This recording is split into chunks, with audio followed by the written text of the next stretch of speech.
दोस्तों, आज मैं आपको सुनाने जा रहा हूं अपनी मंडली के सदस्य जमशेद कमर सिद्दीकी की लिखी एक बड़ी मजेदार सी कहानी, जू की एक रात। शाम के 6:30 बज रहे थे। सिविल लाइंस के किनारे बने चिड़ियाघर की टिकट खिड़की बंद हो चुकी थी। आमतौर पर 6:30 बजते ही जू के असिस्टेंट डायरेक्टर चौबे जी अपनी सरकारी गाड़ी में बैठ के सर से निकल चुके होते थे, लेकिन आज ऐसा नहीं था। आज पूरे जू का माहौल कुछ बदला बदला सा था। जिस अधिकारी को देखो बदहवास सा इधर उधर दौड़ रहा था। अरे शायद किसी मंत्री का दौरा हो रहा था। तभी तो सभी जानवरों के बाड़ों की चकाचक सफाई की गई थी। शेर की मांद के चारों तरफ भरे पानी को भी बदल दिया गया था। बंदरों को खाने के लिए बहुत दिनों बाद अमरूद मिले थे। हिरणों के बाड़ों में उगाए जंगली पौधों की छटाई कर दी गई थी। और तो और जिराफ तक को नहला दिया गया था। 51 साल के चौबे साहब, जिनका प्रमोशन इसी मंत्री के दौरे पर निर्भर था, कोई रिस्क नहीं लेना चाहते थे। इसीलिए उन्होंने जू के क्यूरेटर अंसारी साहब और बाकी अधिकारियों को एक बहुत जरूरी मीटिंग के लिए बुला लिया था। हाँ भाई, देखिए, कल कोई चूक नहीं चाहिए मुझे। हाँ, कल कोई चूक नहीं चाहिए। मंत्री जी पे इम्प्रेशन अच्छा पड़ना चाहिए। हाँ, समझ गए? उन्होंने कहा तो सभी अधिकारियों ने यस सर में सर हिला दिया। चौबे जी आदमी नेक थे, दोस्ताना मिजाज थे। अरे बस ये समझ लीजिए कि करप्शन को अगर बुराई ना माना जाए तो वो आदमी बिल्कुल हीरा था, हीरा। जी हाँ, ये एक थोड़ी सी कमी तो हाँ थी उनमें, थी। पूरे जू में ऐसा कोई जानवर नहीं था जिसको उसकी पूरी और असली डाइट दी जाती हो। जैसे शेर के लिए निर्धारित आहार था मटन, लेकिन चौबे जी चिकन से काम चलवा देते थे। हैं? सस्ता जो पड़ता था। चिंपैंजी के लिए सर्दियों में बादाम का जो फंड आता था, उससे मूंगफली खिलवा देते थे। हुक्कू बंदर के लिए अमरूद की क्वालिटी खराब वाली मंगवाते थे। और तो और अपने निचले अधिकारी अंसारी साहब से कह के हाथियों के लिए रोजाना 200 किलो गन्ना में आधी तो घास फूस मिला देते थे। जब अंसारी साहब उनसे कहते थे कि सर देख लीजिए कहीं ऐसा ना हो दिक्कत हो जाए, तो चौबे जी मुस्कुरा के कहते, अरे गाय की दिक्कत भाई, ये हाथी घोड़ा जाके बता देंगे किसी को। टेंशन न लो अंसारी। उस रात चौबे जी घर नहीं गए। जू के अंदर जो उनको सरकारी क्वार्टर मिला था उसी में ठहर गए, ताकि सुबह जल्दी उठकर बाकी के इंतजाम भी देख लें। वो क्वार्टर खाली ही रहता था, क्योंकि पति पत्नी की जिद पे उन्होंने शहर के बीचों बीच एक आलीशान मकान खरीद लिया था। चौबे जी चादर तान के लेटे तो नजर सामने की दीवार पे सजे पूजा घर पे पड़ी, जिसपे कई भगवानों की मूर्ति और तस्वीरें थीं। उन पे धूल जमी थी। जमाने से साफ सफाई भी कहाँ हुई थी। चौबे जी उस पूजा घर को गौर से देखते हुए कुछ देर किसी सोच में पड़े रहे, और फिर उनको नींद आ गई। वो खर्राटे भर ही रहे थे कि दरवाजे पे जोर की दस्तक हुई। चौबे जी, अरे चौबे जी! वो भड़बड़ा के उठे। कलाई घड़ी में वक्त देखा तो 3:30। अरे भाई, कौन है? उन्होंने दरवाजा खोला तो क्या देखते हैं कि जू के हेड सिक्योरिटी अफसर कौशिक साहब हाँफ रहे हैं। क्या हुआ? उन्होंने पूछा तो कौशिक साहब बोले, चौबे सर, वो जानवर बोल रहे हैं। कौशिक जी ने कहा, सर आप यकीन नहीं करेंगे, लेकिन सर जानवर बोल रहे हैं सर। ऊँघते हुए चौबे जी की आंखें गुस्से में फैल गईं। कौशिक, तुमसे कितनी बार कहा है कि ड्यूटी के वक्त नशा मत किया करो। कल इतना खास दिन है और आज तुमको मस्करी सूझ रही है। कौशिक जी बोले, सर आप खुद चल के देख लें सर। आइए मेरे साथ सर। चौबे जी को गुस्सा तो बहुत आया, लेकिन खैर टॉर्च लेके वो कौशिक जी के साथ निकल पड़े। कौशिक आगे, चौबे जी पीछे। वो बड़बड़ाते भी जा रहे थे। कौशिक जी चिंपैंजी के बाड़े के पास जाके रुक गए। बोले, सर ये अब्बी बोल रहा था सर। चौबे जी ने चिंपैंजी के मुंह पे टॉर्च की रोशनी डाली। वो आहिस्ता आहिस्ता सलाखों के करीब आ रहा था। चौबे जी कौशिक को देखते हुए गुस्से में बोले, अरे तो जानवर है, मिट्टी का थोड़े है कि बोलेगा नहीं है? खैलाओ चौबे जी। तभी वहां एक भारी सी आवाज गूंजी। चौबे जी घबरा गए। कौशिक पीछे हट गया। चौबे जी ने गौर से देखा तो यह आवाज चिंपैंजी के पास से ही आ रही थी। उन्होंने फिर से देखा तो हैरान रह गए। ये तो चिंपैंजी ही बोल रहा था। Hello Choubey ji, how are you? Choubey ji का सर घूमने लगा। अरे वो जो देख रहे थे उस पर यकीन कर पाना मुश्किल था ना भाई। हड़बड़ा के कौशिक से बोले, क्या है ये भाई, ये क्या है, ये क्या है? उन्हें बताया गया कि पूरे जू का बस यही हाल है। सभी जानवर इसी तरह बोल रहे हैं, बिल्कुल इंसान की तरह। तभी अंदर से फिर आवाज आई। मैंने कहा, Choubey ji how are you? बेजुबान को नजरअंदाज किया जा सकता है, लेकिन जो बोल रहा हो उसको कैसे नजरअंदाज किया जाए भाई, हैं?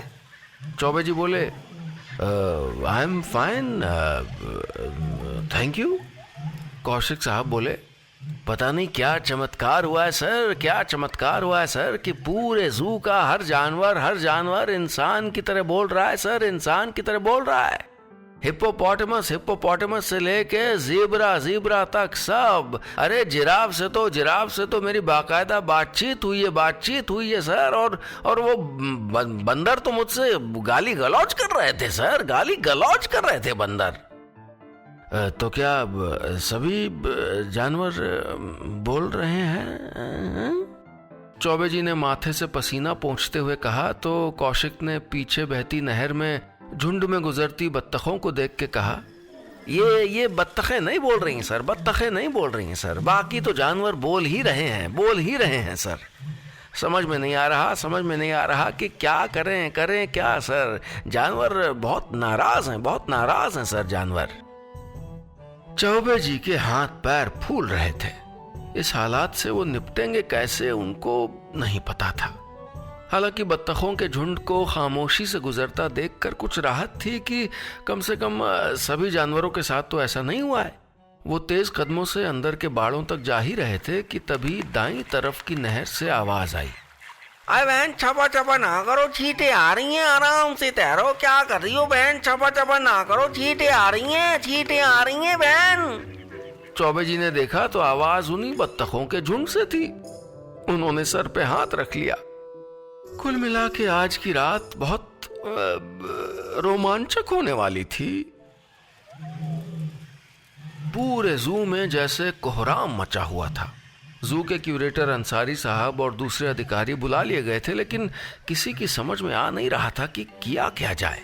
चौबे जी को डर इस बात का था कि वो हमेशा कहा करते थे कि उनके भ्रष्टाचार की कहानी जानवर तो किसी को सुना नहीं सकते, लेकिन अब तो वो बोल सकते थे। अब क्या होगा? उन्हें उनका प्रमोशन खतरे में पड़ता हुआ दिख रहा था। दूसरी तरफ रंग बिरंगे तोते, मोर, उल्लू, शुतुरमुर्ग, यहाँ तक कि गैंडे आपस में बात कर रहे थे। चौबे जी गैंडे के बाड़े के सामने गए तो गैंडा बोला, भाई जी बहुत हो गया तुम्हारा तमाशा। अब जय समझ लो कि जो खाना टाइम पे नहीं दिया ना तो जे नाक पे जो सींग है ना जे घुसा देंगे तुम्हें। हाँ। उसकी बात सुनकर पास वाले पिंजड़े में रंग बिरंगे तोते हंसने लगे। साथ वाले बाड़े से कंगारू बोला, और क्या, हमको देख लो, दिन भर बिटुआ को गोद में पॉकेट में लिए घूमते हैं और ये कमबख्त मारे खाने को देते हैं सड़ी हुई सब्जियां। भैया किसी को दो ना दो, हमको पूरा खाना चाहिए। हाँ।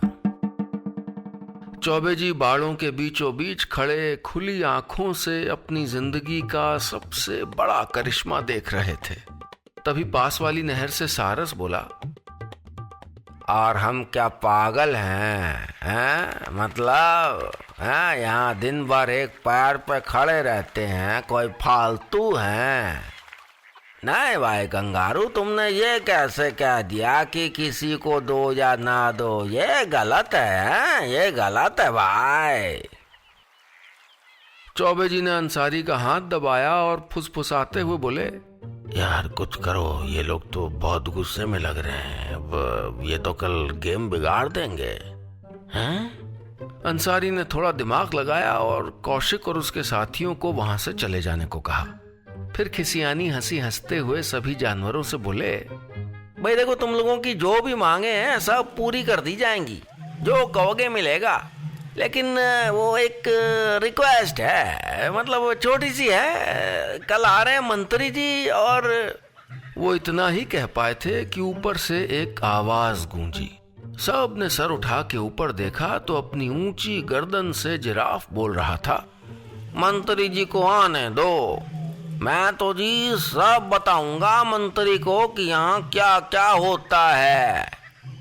फिर सामने उल्टे लटके बंदरों से मुखातिब होके बोला, बताओ यार, आज हमको ठंडे पानी से नहला दिया, अभी तक ठंडी लग रही है, ये कोई तरीका है?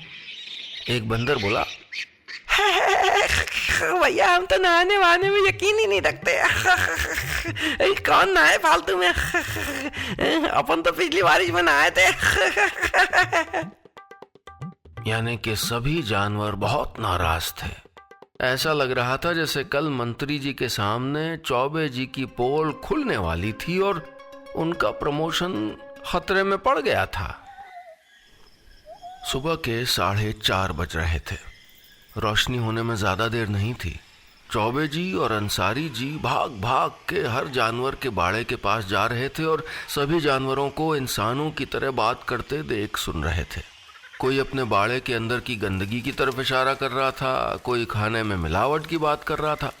वो हुक्कू बंदर के पिंजड़े के पास जाके रुके तो वो बोला, हुक्कू हुक्कू, क्या चौबे जी, हमारे लोगों के लिए जो बादाम आता था उसका पैसा कहाँ लगाते हो? बोलो जरा, बोलो। हुक्कू हुक्कू हुक्कू। चौबे जी शर्मिंदा हो रहे थे।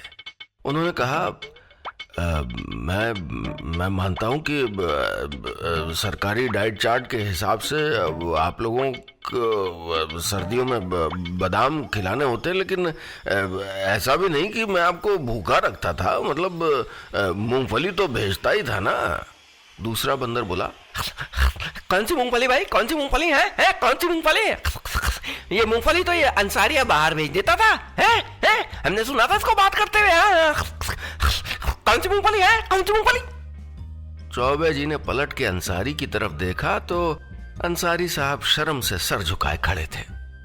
होता यही है, हर शख्स सोचता है कि वो बस थोड़ा सा करप्शन कर रहा है, लेकिन सबके थोड़े थोड़े थोड़े का अंजाम ये होता है कि जिसका हक होता है ना, उस तक नहीं पहुंच पाता। चौबे जी को शर्म भी आ रही थी और गुस्सा भी। पैर पटकते हुए वापस अपने क्वार्टर में आ गए। बोले, जो होगा अब देखा जाएगा। क्या किया जाए, बता देंगे ना सच। बता दें।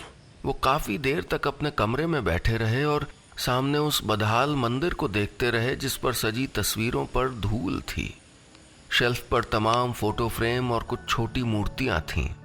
गाय से खेलते हुए कृष्ण भगवान थे, शेर पर बैठी दुर्गा जी थीं, गले में सांप लिए शिव जी थे, हनुमान जी का फ्रेम था और चूहे पर बैठे गणेश जी की छोटी सी मूर्ति भी थी।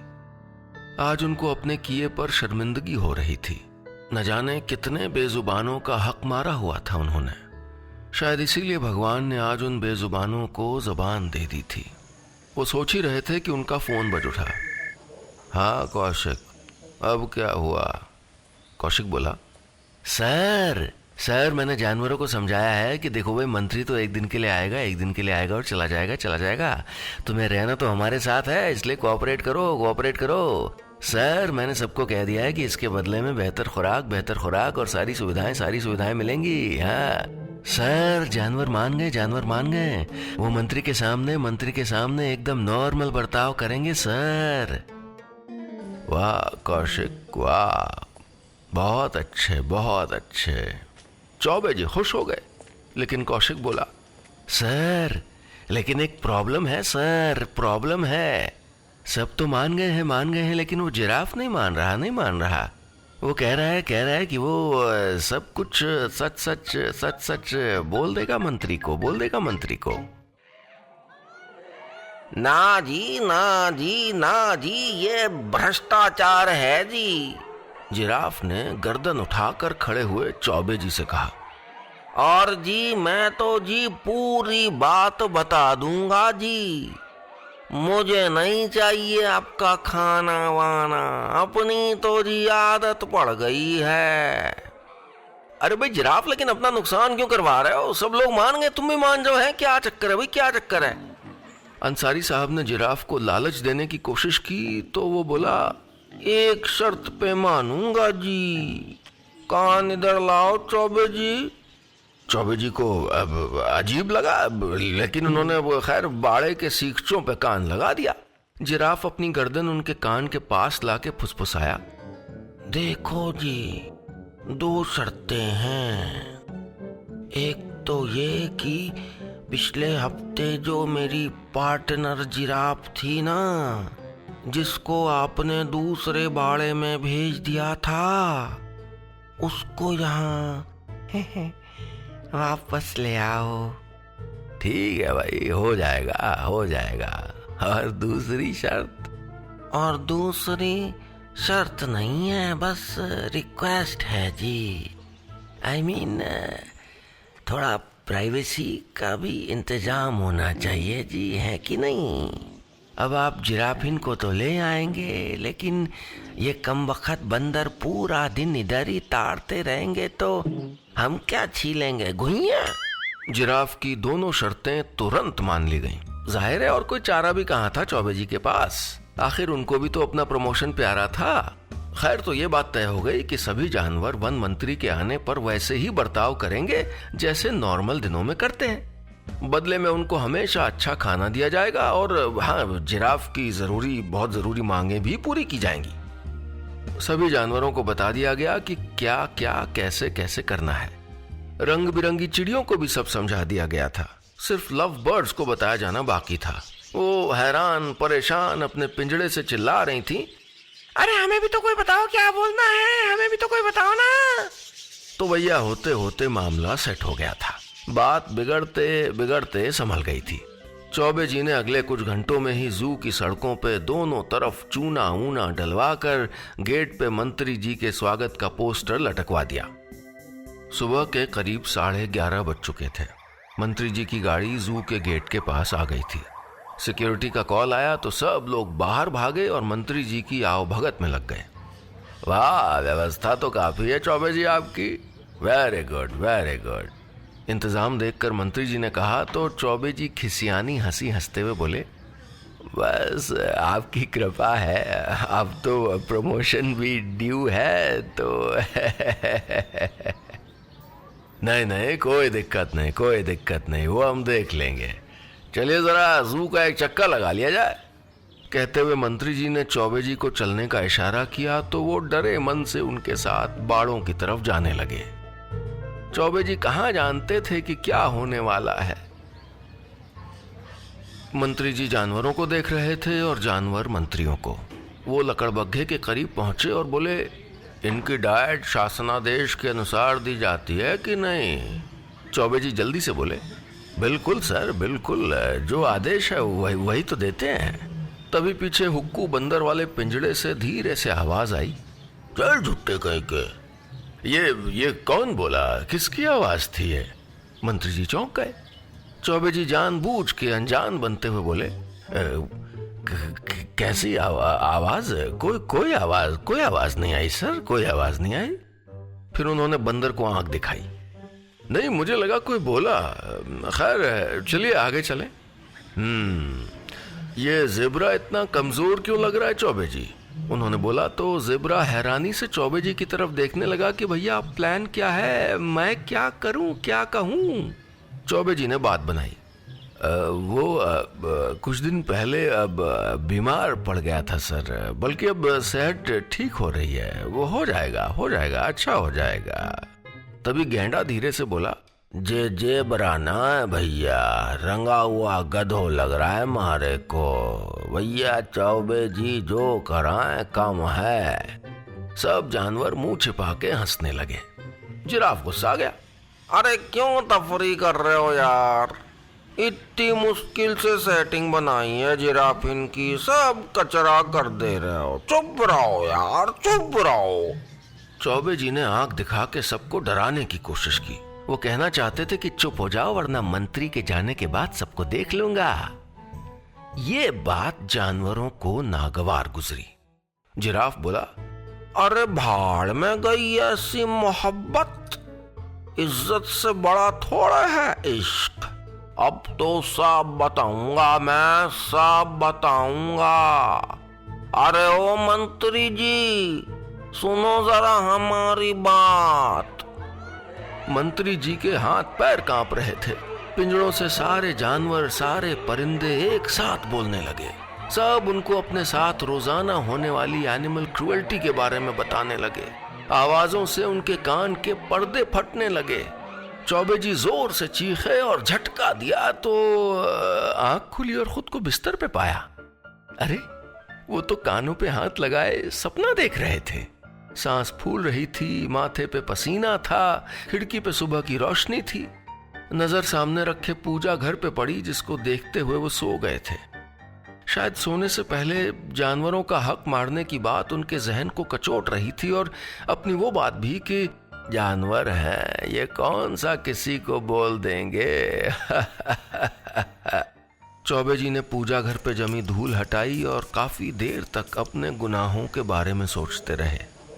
उनकी आंखें नम हो आईं। उनको एहसास हो गया था कि बेजुबान जानवरों के भी एहसास होते हैं। उन्होंने अंसारी को फोन लगाया और कहा, सुनो यार, आज से जू में जानवरों को उनकी असली डाइट मिलेगी, मंत्री के जाने के बाद भी। अंसारी साहब को समझ नहीं आ रहा था कि एक ही रात में साहब इतना बदल कैसे गए, लेकिन उनके चेहरे पे भी सुकून की मुस्कुराहट थी। और इस तरह गुजरी चौबे जी की जू की एक रात। बस इतनी सी थी ये कहानी।